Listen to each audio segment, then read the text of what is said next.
My dad told me to never go into the basement, by Mike Rich 15. Don't go into the basement. Those are the words my dad told me every night before I went to sleep. He would tuck the sheets around my body, kiss my forehead, and tell me he loves me. Then as he stood up and went to close the door, he would whisper, "Don't go into the basement." I remember looking at him, his massive frame cutting a silhouette in the doorway as the light from the hallway went past him and died in the darkness of my bedroom. Don't go into the basement. The first time he said it, I wasn't even sure I heard him right. I thought maybe I was already asleep, dreaming words that had never been spoken. I asked him about it the next morning at the table. My mother, standing at the sink washing dishes, my brother, furiously finishing his homework, my father, leering at me with his dark blue eyes, his brow furrowed. He would just shake his head. I was in no hurry to go into the basement before he ever told me not to. The basement stairs were inside the house, the dark wooden steps cut deep into the guts of our living room. One side of the staircase was concrete and rock, the part of the earth it had tore into. Cobwebs littered various corners of the stairs. There were many days where I would stand on top of those stairs looking down. I remember seeing a piece on television about underwater cave divers.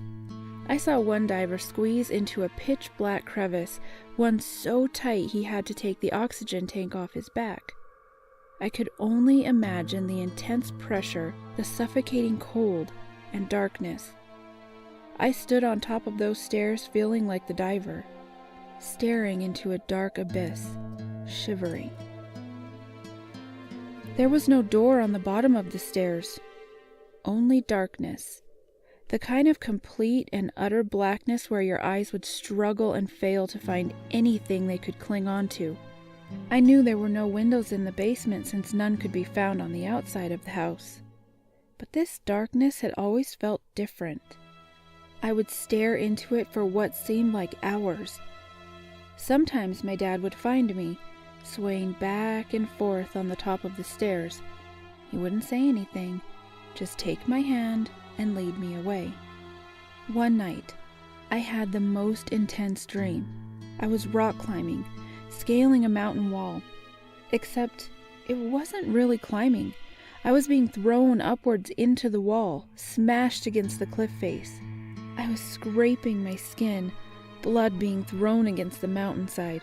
My bones were breaking as they started to burst out from underneath my muscle. I looked up and screamed with horror when I saw the mountain never ended. It just jutted up into the sky as far as I could see. The next morning, my dad told me he had caught me sleepwalking. I was halfway down the basement stairs when he found me and started shaking me viciously on my shoulders, slapping my face, anything to wake me up. Eventually, he had to carry me back to bed and hold me down for an hour before I fell asleep again. Don't go into the basement. He started saying it in the mornings, too.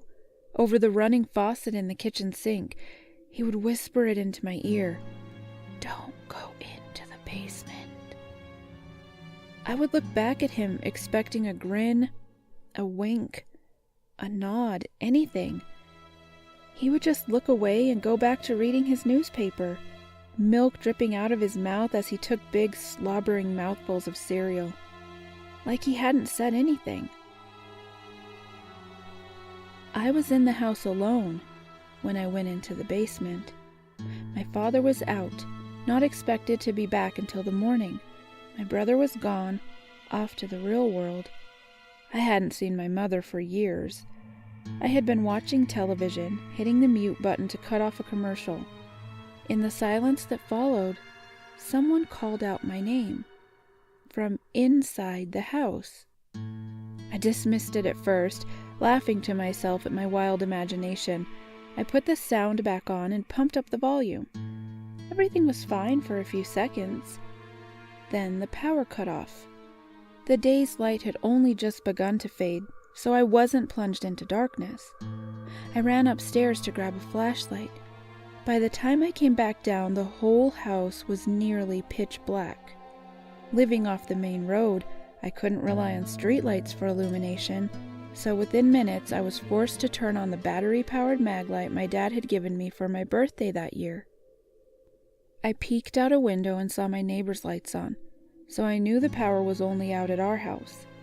I sat down on a kitchen chair and did the math in my head. My dad wasn't going to be home until the morning, at least 12 hours from now. The batteries in my flashlight were small and unlikely to last for more than a few of those hours. I could live without the light. My concern was the fridge and freezer. If I didn't open the door to either, I could keep the cold air in. But they were old appliances and poorly insulated.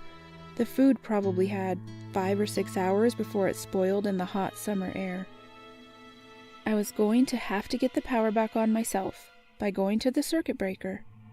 I knew enough that I figured one of the breakers had been flipped, so it was simply a matter of finding it and flipping the switch back on. Easy enough. I had never done it before, but I knew the theory behind it, and if that didn't solve the problem, clearly there was a bigger issue that needed professional help. As I stood up, I realized I had missed one important detail, and my blood ran cold. The circuit breaker was in the basement. My knees became wobbly. I was short of breath. In a span of a few seconds, my mind was fighting a civil war between the side that knew I had to get the power back on and the side that was screaming at me to never go into the basement. Before I could stop myself, I was at the top of the basement stairs. The beam of my flashlight cut through the black and revealed each worn-out staircase, but no light could penetrate past the doorway. Curiosity and rebellion took over momentarily. Why couldn't I go down there? I put my foot down on the first step and stopped. Physically couldn't move any further, frozen in perpetual fear. Profuse amounts of sweat was dripping off my forehead, some hitting the top of my flashlight and casting small shadows across the beam. I shook my head and decided there and then that food be damned, there was no way I was going down there. Then from out of the basement, someone called my name. I think I fainted. I say think because the next thing I remember was the taste of dust, the feel of cold concrete, utter and total darkness, throbbing pain coming from my knees and head and neck. Only a few seconds were needed in order for me to realize I had fallen down the stairs. My flashlight had turned off or had broken in the fall. I tried to push down the panic and fear that was quickly rising in my chest. I was on my stomach, so I moved my arms and hands methodically around my body in case my flashlight was near me, but to no avail.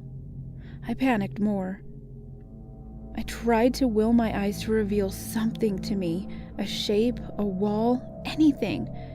I pushed myself slowly off the cold floor, holding my breath and listening for even the slightest movement.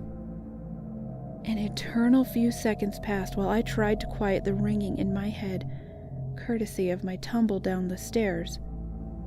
I mustered the courage to lift my arm and began the agonizing search for the only light available to me, a solitary light bulb with a hanging chain that I had to pull to turn on. I knew it was battery-powered. I'd seen my dad do it a few times when the power cut out during a storm. I would watch him from the top of the stairs as he walked down. He disappeared from sight, and I would count the seconds it took him to turn the light on. 1 Mississippi, 2 Mississippi, 3 Mississippi. The air tasted cold and musty, like rotted cardboard. I waved my arms a foot above my head, slowly circling outwards into the room. I had just brushed against something that felt like metal when I heard quick and ragged noises, like wind escaping a tunnel. I froze. Somebody was breathing. 1 Mississippi, I dared to whisper. Some semblance of a voice escaped my lips, so quiet the sound died a few feet in front of me in the cold air. "Hello. To Mississippi." The breathing noises stopped, and I was swallowed in the silence. 3 Mississippi. My arm was right above my head, stuck since fear had cut my brain and body from each other. Then, something hard and cool touched my hand. I was too scared to scream. My hand reflexively shrunk back. My fingers tightened around a light bulb chain. I pulled down hard and quickly. The light that came on was brilliant and overwhelming, blinding me momentarily. As my eyes closed, somebody laughed. I screamed then, opened my eyes and screamed harder. There were dozens of people in the basement with pale, featureless skin. They were standing completely still, and I kept screaming. I was waiting for something to happen. In my nightmares, the people in the basement simply open their arms and I'm sucked into a black abyss, my bones crushed and my skin ripped apart. I must have screamed for a minute or two. Nothing happened. Not a sound in the air except my wails. I stopped screaming, took a few deep breaths, focused my eyes, and looked at the people closer. I would have laughed if my heart and lungs didn't feel like they had been torn out of my body. Mannequins and statues. Most had been covered with a white sheet. There had to be almost 20 of them in one square room. They were scattered amongst a few shelves that were carrying lumber. There was one statue in front of a small desk that was my dad's workshop. A few mannequins had been squeezed between a furnace and a water heater. There were about 5 in front of the circuit breaker. I let out a small sigh of relief when I saw it. I could see one switch had been flipped off, causing the power outage. I took one step towards the breaker, and I saw one of the white sheets move, turning ahead towards me. I screamed again and in my panic ripped the sheet off. Breathed out when it was only a statue. Fear and panic were causing me to see things, hear things. Just my overactive imagination. Cursing to myself, I took a deep breath and flipped the switch on the breaker. I saw the lights go on upstairs and smiled for the first time all night. Then I heard someone whisper into my ear, felt hot breath. "Don't come into the basement." The next thing I remember was my dad shaking me. I was sprawled out on the basement floor. I looked into my dad's eyes. He seemed older than the last time I saw him, weathered, like a stone in the desert that had been chipped away by the winds of 1,000 years. I started to cry. He didn't say anything. He just picked me up in his strong arms and took me to bed. When I woke up the next morning, my dad was sitting on the end of the bed. He might have been sitting there all night for all I knew. He just looked at me for what felt like hours. I stared right back at him. I couldn't wrap my head about what happened down in the basement. A long time passed before he spoke. He took my hand, looked into my eyes. I had never seen him look so sad. Even when Mom left, he held it together. Maybe not in private, but in front of my brother and I, he was as stoic as they come. In front of me on the bed that morning, my dad cried. Then he told me we were moving. That was 10 years ago. My dad and I never talked about that night. In fact, my dad and I rarely talk these days. He doesn't like email or cell phones, and I live very far from where he is now. Years have gone by since the last time I saw him. Today, however, I received an envelope from him. My name and address were handwritten by him on the front. I opened it and a letter fell out. There were only a few words on a single sheet of paper. I read them over and over again, hands shaking. Meet me in the basement.